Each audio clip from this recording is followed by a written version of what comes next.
Good morning बच्चों। आज की जो हमारी क्लास है आप लोग बोर्ड पे देख रहे हैं फिजिक्स से। जैसा कि कल हम लोग चल रहे थे प्रोजेक्टाइल मोशन में। कहाँ पे चल रहे थे? Projectile motion. प्रोजेक्टाइल मोशन का मतलब होता है कि प्रक्षेप्य गति। अब प्रक्षेप्य गति क्या होती है, ध्यान से समझेंगे। प्रक्षेप्य गति क्या होती है तो इसको विधिवत तरीके से समझते हैं। कल मैंने पढ़ा भी दिया था और इसे रिवाइज करते हैं, फिर आगे थोड़ा बताएं। मैंने पढ़ाया था कि किसी पिंड को ऊर्ध्वाधर नापेकर क्षैतिज में या u वेग से फेंका जाए तो ये जितनी ऊंचाई तक जाएगा, जितनी अधिकतम ऊंचाई तक जाएगा उसे हम लोग बोलते हैं महत्तम ऊंचाई, और जितनी दूरी तय करेगा उसे क्या बोलेंगे? क्षैतिज परास कहेंगे, और जितने वेग से जाएगा उसे क्षैतिज वेग कहेंगे, और जितने कोण पर घूमेगा उसे क्षैतिज कोण कहेंगे। क्या बताया हमने? किसी पिंड को ऊर्ध्वाधर नाप फेंककर, किसी पिंड को ऊर्ध्वाधर नाप फेंककर क्षैतिज में जितने कोण पर फेंका जाता है, क्षैतिज में जितने कोण पर फेंका जाता है उसे क्या कहते हैं? क्षैतिज में जितने कोण पर फेंका जाता है उसे क्या कहते हैं? क्षैतिज कोण कहते हैं। जितने वेग से फेंका जाता है क्षैतिज में उसे क्षैतिज वेग कहेंगे। जितनी दूरी पर जाकर गिरेगा उसे क्षैतिज परास कहेंगे। जितनी अधिकतम ऊंचाई तक जाएगा उसे महत्तम ऊंचाई कहेंगे। ठीक, तो इसमें हमने कुछ मूल बातें पढ़ी थी। पहली बात तो ये पढ़ी थी हमने प्रक्षेप्य गति। दूसरी पढ़ी थी, पहली थी प्रक्षेप्य गति, दूसरी कौन थी? महत्तम ऊंचाई, तीसरा उड्डयन काल, क्षैतिज परास। ठीक, तो ये हमें चार बातें पढ़नी थी।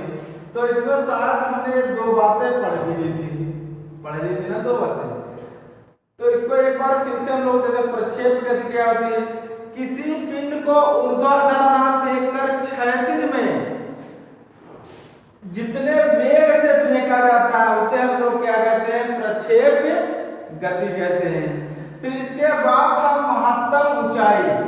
महत्तम ऊंचाई क्या था? महत्तम ऊंचाई का महत्तम ऊंचाई, ध्यान से समझेंगे महत्तम ऊंचाई क्या होता है। किसी पिंड को ऊर्ध्वाधर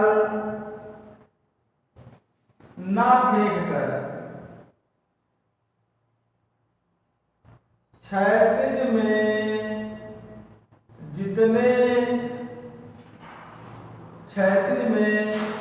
जितनी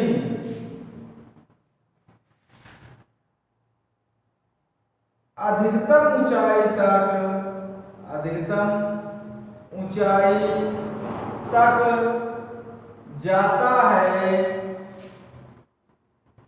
जाता है उसे महत्तम ऊंचाई कहते हैं। क्या कहते हैं? महत्तम ऊंचाई कहते हैं। अब ध्यान से सुनिएगा, आप लोग ध्यान से सुने इसे। अब यहां पर हमने लगाया था गति का समीकरण। किसका? गति का तृतीय समीकरण।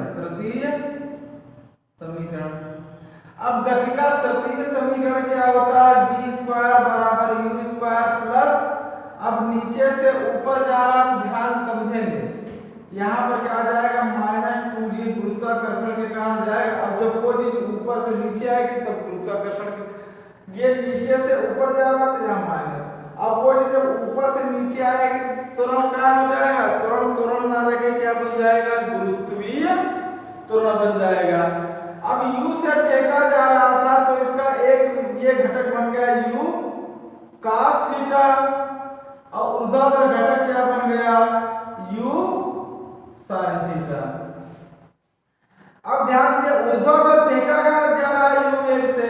अब यहाँ पर जब था तो इसकी स्थिति क्या थी, जब चालू नहीं था इसका अंतिम वेग क्या, अंतिम वेग क्या था, शून्य था। ये प्रारंभ में फेंका गया, फेंकने के बाद जब यहाँ पर आया तो इसका अंतिम वेग क्या हो गया, शून्य हो गया। और जो रुकने के बाद क्या आ जाएगा, फिर वेग बढ़ जाएगा। कहने का मतलब ये है कि जब कोई चीज ऊपर फेंकते हैं तो हल्का सा क्या लेती है, विराम लेती है। तो उसी कंडीशन में जब हल्का सा विराम लेती है तो उसी कंडीशन में अंतिम वेग क्या हो जाता है, शून्य हो जाता है। तो यहाँ पर शून्य हो गया। अब u का मान हो जाएगा, ऊर्ध्वाधर फेंका जा रहा तो u sin theta, u sin theta का होल स्क्वायर माइनस 2g। अब महत्तम ऊंचाई के लिए कैपिटल H हमने माना है तो इसको इधर लिख देते हैं, u square sin square theta, इधर जीरो चल रहा माइनस 2gh, इसको इधर लाएंगे 2gh बराबर आ जाएगा u square sin square theta, h बराबर आ जाएगा u square sin square theta upon 2g। आ गया u square sin square theta upon 2g आ गया। जब ये इतना आ गया तो आप लोग ध्यान से समझेंगे, महत्तम ऊंचाई के लिए तो थीटा का मान कितना आ जाएगा, 90 डिग्री। तो जब थीटा का मान हम लोग 90 डिग्री रखेंगे तो यहाँ पर हो जाएगा sin 90 का होल स्क्वायर। और sin 90 का जो मान होता है वो 1 होता है। अब 1 का वर्ग करेंगे तो 1 ही तो रहेगा। तो यहाँ पर आ जाएगा u स्क्वायर अपान 2g। महत्तम ऊंचाई के लिए कितना आएगा, अधिकतम ऊंचाई के लिए सूत्र u स्क्वायर अपान 2g निकल गया। तो ये निकल गया था, इसका एक बार स्क्रीनशॉट लीजिएगा और शायद ये हो भी चुका था। अब इसके आगे हम लोग चलते हैं उड्डयन काल पे। किस पे, उड्डयन काल पे, ध्यान समझेंगे। किस पे चलते हैं, उड्डयन काल पे। तो उड्डयन काल देखते हैं क्या होता है। उड्डयन काल, उड्डयन काल। अब उड्डयन के काल क्या होता है, किसी पिंड को ऊर्ध्वाधर फेंककर क्षैतिज में जितनी दूरी, किसी दूरी को तय करने में जितना समय लेगा उसे क्या बोलेंगे, उड्डयन काल कहेंगे। क्या कहेंगे, उड्डयन काल कहेंगे।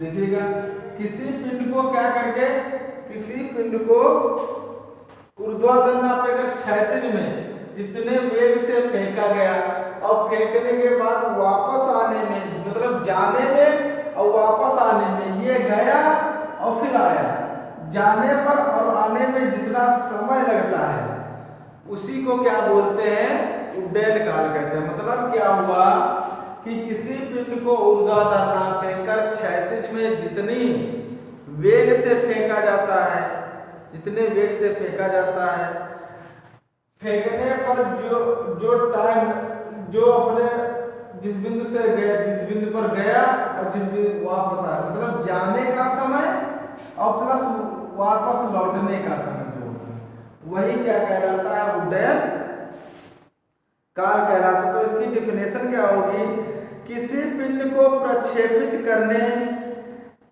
तथा उसके पृथ्वी पर वापस लौटने के बीच लगे समय को क्या कहते हैं, उड्डयन काल कहते हैं। क्या कहते हैं, किसी पिंड को ऊर्ध्वाधर फेंकने तथा पृथ्वी पर वापस लौटने में जो समय लगता है उसे क्या कहते हैं, उड्डयन काल कहते हैं। क्या कहते हैं, किसी पिंड को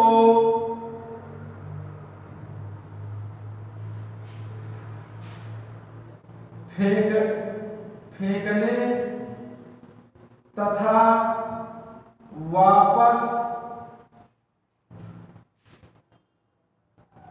लौटने में, किसी पिंड को फेंकने तथा वापस लौटने में जितना समय लगता है, जितना समय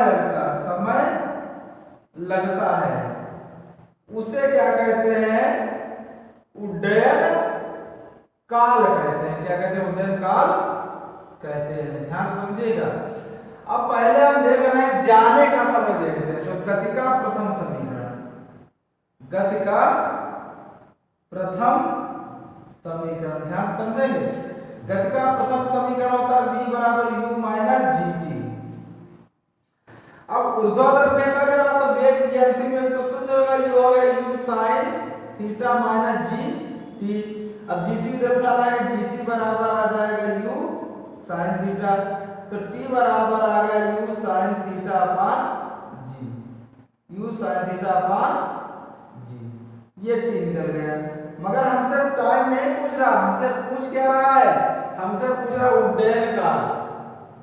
उड्डयन काल, उड्डयन काल क्या होता है, ये किसी पिंड को फेंकने तथा वापस लौटने, मतलब जाने में और वापस आने में जितना समय लगता है उसे क्या कहते हैं हम लोग, उड्डयन। जाने में इतना समय लग रहा है तो आने में भी इतना ही समय लग रहा था, समय क्या हो जाएगा, दुगुना।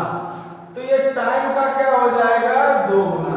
तो उड्डयन काल जो होता है समय का क्या होता है, दोगुना होता है, 2u sin theta upon g। ये एक उड्डयन काल को कहाँ से डिनोट करते हैं, उड्डयन काल। क्या होगा, उड्डयन काल। उड्डयन काल को कैपिटल टी से बताते, टी बराबर आ गया 2u sin theta upon g आ गया। अब इसके बाद देखिए, इसका भी एक बार स्क्रीनशॉट लीजिएगा। इसके बाद हम लोग देखते हैं क्षैतिज परास क्या होता है। अब 1 मिनट देख लीजिएगा। अधिकतम उड्डयन काल के लिए, उड्डयन काल के लिए थीटा बराबर कितना आ जाएगा, 90 अंश हो जाएगा कि नहीं। तो t बराबर कितना आ जाएगा, साइन 90 रखेंगे, एक आ जाएगा 2u अपान g। ये आ गया अधिकतम उड्डयन काल के लिए। ठीक। अब इसके बाद हम लोग देखते हैं, इसका एक बार स्क्रीनशॉट लीजिएगा।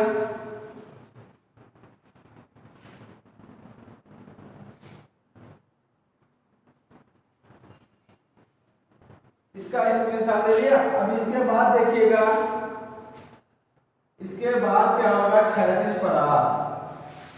क्या होगा, क्षैतिज परास को मिटा देते हैं, पूरा फिर बनाते हैं। देखिएगा, यही हमने अभी फिगर बनाया था, ये। और ये u1 से फेंका गया है, तो इसका ऊर्ध्वाधर घटक क्या हो जाएगा, u sin थीटा, और क्षैतिज घटक क्या हो जाएगा, u cos थीटा, जब ये थीटा कोण पर फेंका जाए तब। ठीक। अब ये हमें निकालना है, ये बिंदु A है, यहाँ पर B है, ये हमें इसके बीच की दूरी निकालनी है। तो अर्थात हेडिंग है हमारी क्षैतिज परास, क्षैतिज परास। अब क्षैतिज परास क्या होता है समझिएगा। क्षैतिज परास, इसको इंग्लिश में क्या कहते हैं, range of projectile. Range of projectile क्या होता है, तो इसकी डिफिनेशन अगर देखें, क्या किसी पिंड को ऊर्ध्वाधर ना फेंककर क्षैतिज में जितनी दूरी पर जाकर गिरता है उसे हम लोग क्या बोलते हैं, क्षैतिज परास कहते हैं। मान लीजिए ये गेंद यहाँ फेंकी गई u1 से यहाँ प्रक्रिया के बीच की जो दूरी है, यही तो अपनी क्षैतिज परास, इसे r से डिनोट करते हैं। तो क्या होगा, किसी पिंड को ऊर्ध्वाधर ना फेंककर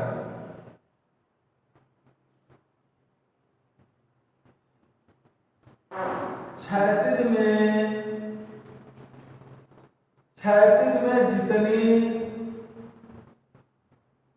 दूरी पर जाकर गिरता है उसे क्षैतिज परास कहते हैं। परास कहते हैं। अब आप लोग समझिएगा क्षैतिज परास उसी को तो कहते हैं, मतलब जितनी दूरी तय कर ले वही हमारा क्षैतिज परास है। तो क्षैतिज परास का मतलब क्षैतिज दूरी बराबर सूत्र क्या हो जाएगा, क्षैतिज दूरी को परास लिख दीजिएगा। क्षैतिज परास बराबर क्या हो जाएगा, क्षैतिज चाल और गुणे क्षैतिज दूरी पर क्षैतिज चाल गुणे समय। अब थोड़ा दिमाग लगाइएगा, क्षैतिज परास को आर से हमने डिनोट किया था और क्षैतिज चाल हमारी कितनी है, u cos थीटा। अब टाइम हमारा क्या था, टाइम का भी हमने निकाला था, क्या निकाला था बताइएगा, उड्डयन काल क्या निकाला था, उड्डयन काल निकाला था। ये जो हमारा टाइम जो दिया हुआ क्षैतिज अर्थात उड्डयन काल, ये समझिए। तो इसका वो भी निकाला था हमने 2u sin theta upon g, ये तो निकाला था। अब यहां पर देखिएगा r बराबर हो गया, थोड़ा सा समझिएगा, u स्क्वायर अपान g अलग कर दें, u और u की गुणा करेंगे u स्क्वायर हो जाएगा। फार्मूला बनता है 2 sin theta into cos theta. अब 2 sin theta into cos theta इसका फार्मूला है, ये फार्मूला देखिएगा किसका है, sin 2 थीटा का। sin 2 थीटा बराबर सूत्र होता है 2 sin theta into cos theta. तो यहां पर आप लोग समझिएगा u स्क्वायर अपान g ये बन गया sin 2 थीटा, बन गया कि नहीं, ये आ गया, ये निकल के आ गया क्षैतिज परास का सूत्र। अब यहां पर ध्यान से समझिएगा, इसको यहां पर ले आर अधिकतम के लिए, अधिकतम परास के लिए, अधिकतम परास के लिए। अब अधिकतम परास के लिए थीटा का मान कितना हो जाएगा, 45 ध्यान समझिएगा। तो r बराबर r मैक्सिमम बराबर हो जाएगा u square upon g sine 2 into theta का मान कितना 45। तो r मैक्सिमम बराबर आ जाएगा u स्क्वायर अपान g और साइन 90 का मान एक तो होगा भाई, 45 गुना 90 होगा, 90 का मान एक और साइन 90 का मान एक। तो r मैक्सिमम बराबर कितना आ गया, u स्क्वायर अपान g। तो ये फार्मूला निकल गया किसके, अधिकतम परास के लिए। तो आज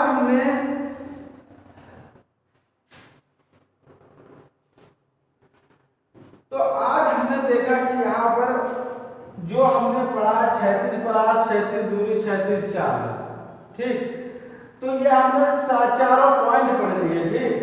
तो आज की ये क्लास आप लोगों को कैसी लगी है, ठीक, तो कमेंट बॉक्स में जरूर बताइएगा। अगर ये क्लास आप लोगों को अच्छी लग रही है शेयर करिएगा, जो भी नए बच्चे हो चैनल को सब्सक्राइब कर लीजिएगा। आज के लिए इतना ही रखते हैं, जय हिंद।